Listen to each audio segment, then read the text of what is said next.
Você não vê o movimento sindical hoje conseguindo mobilizar, dialogar com a categoria e é o que eu estava falando das greves. Participação popular, quando o trabalhador ele entra em greve, né, e ele diz o que ele quer, ele reivindicando o poder político para participar das decisões daquilo que vai ser. O que você está falando aí o sindicalismo político, nos anos 80, era o que mais tinha. Né? As greves longas, tinha greve pela abertura da democracia. Tem nada mais político que isso. E hoje isso é visto, não, demonizado. Não, gente, olha, não mexe com política não, fique restrito ali cada um ao seu segmento. Como é que vocês veem esse cenário e como que a gente chegou até aqui?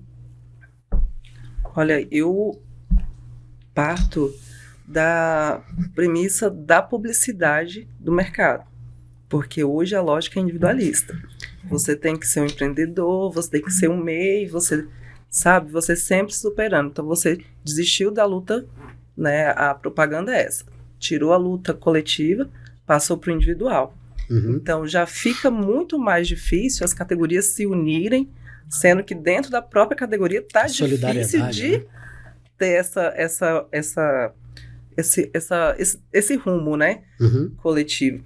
Então isso dificulta muito. A gente também tem a parte política, né, que às vezes você não tem algumas centrais estão envolvidas, né, naquela busca, daquela luta, não estão muito coesos, né, com o que deveria ser a reivindicação, né?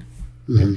Eu enxergo também, a Amanda falou muito bem, assim, primeiro esse momento da história sindical brasileira, né? Isso parte primeiro de uma percepção histórica de criminalização dos movimentos organizados, com o golpe de 2016, quando o Temer assume e ele faz aquelas micro-reformas, uma delas é retirar recursos dos sindicatos, que impede, inclusive, dele ampliar a organização, dele fazer a mobilização na ponta e na base, e amplia, dentro da jornada de trabalho, as terceirizações, que faz com que aqueles trabalhadores não consigam se organizar, porque ele fica na mão do patrão. Sim. Né?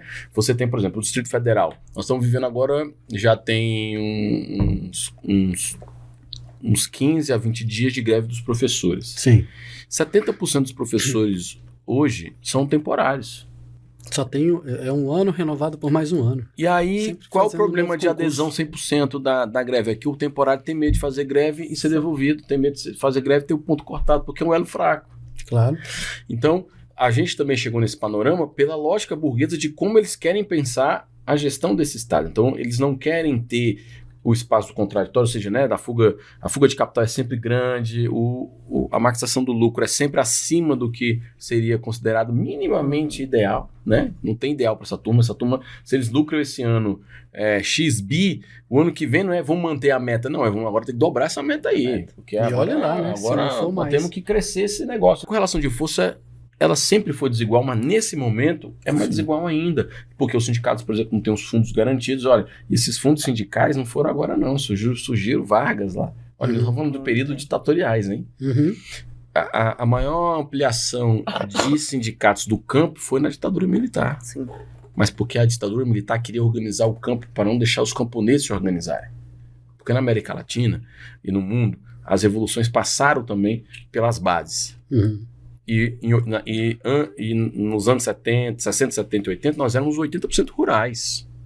Então o campo concentrava a maioria da população. Hoje é a cidade, mas não naquela época. Naquela época era o campo.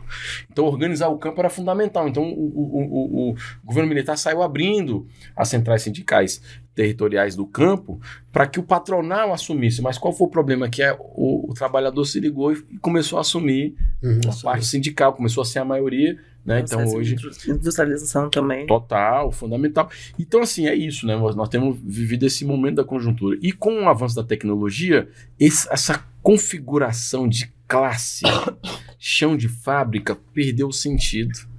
Ela existe, mas ela não cabe. E deu falar muito de economia e sempre vi a lógica econômica e eu tenho batido assim muito quando eu falo que a gente tem que tirar a lógica econômica das relações, né?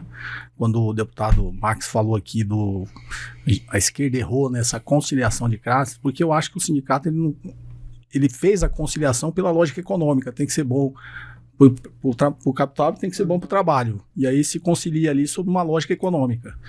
E o sindicato ele tem que ter uma lógica política, de luta de classe. De que... porque os caras falam, lá na China tem uma ditadura. Não, lá tem uma ditadura do proletariado. Aqui a gente também tem uma ditadura, que é a ditadura da burguesia. Sim. Entendeu? Que cada um quer se impor. Então, a classe trabalhadora precisa se organizar para se proteger desse discurso que está ficando muito comum através da própria tecnologia, do poder de comunicação que eles têm, eu acho assim, sob o ponto de vista filosófico, o que a direita, o que o capitalismo tem feito com a classe trabalhadora é desqualificar a classe trabalhadora como trabalhador. Você vê bem, todo o discurso que está sendo feito é que você não é trabalhador. Colaborador. Então, quando você deixa de se identificar como um trabalhador, você também não consegue se mobilizar como uma classe, entendeu? E aí você passa a achar que você é empreendedor.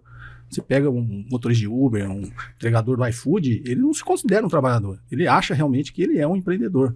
Ele tem liberdade de horário, ele faz... E é uma das maiores categorias dos trabalhadores. Então, o capitalismo, se pensar bem ao longo do tempo, que ele tem feito a cada vez mais é precarizar cada vez mais o trabalhador.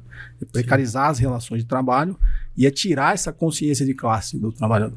Então, hoje é difícil a esquerda chegar nessas pessoas e unir essas pessoas por uma consciência de classe. Isso para mim é bem óbvio, assim, quando você conversa, o deputado deve conversar muito com as pessoas, a pessoa não se enxerga mais como trabalhador, que ele precisa se mobilizar para fazer a luta política.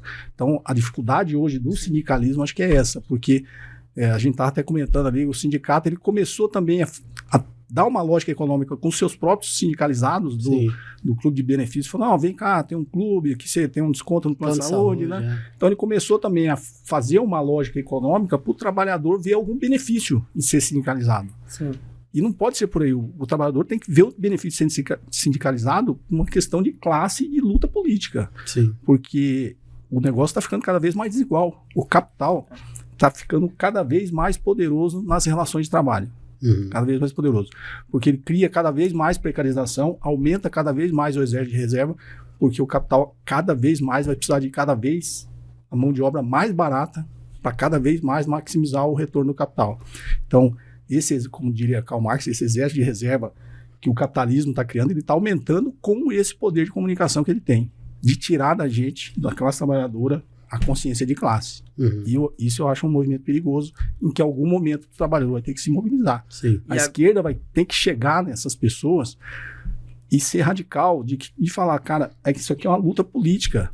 A gente tem que tirar o sentido econômico do negócio. Eu tenho falado da escala 6x1, todo mundo querendo dar sentido. Cara, isso não é uma discussão econômica, isso é uma discussão filosófica.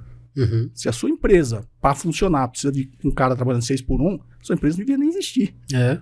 Não precisa ficar fazendo conta. Se para existir precisa, é a mesma coisa na época da escravidão. Vai acabar os escravos, vou quebrar a fazenda. Ué, mas se você precisa de escravo, para trabalhar aí. Se você precisa de escravo, você não devia nem existir, meu amigo. É óbvio.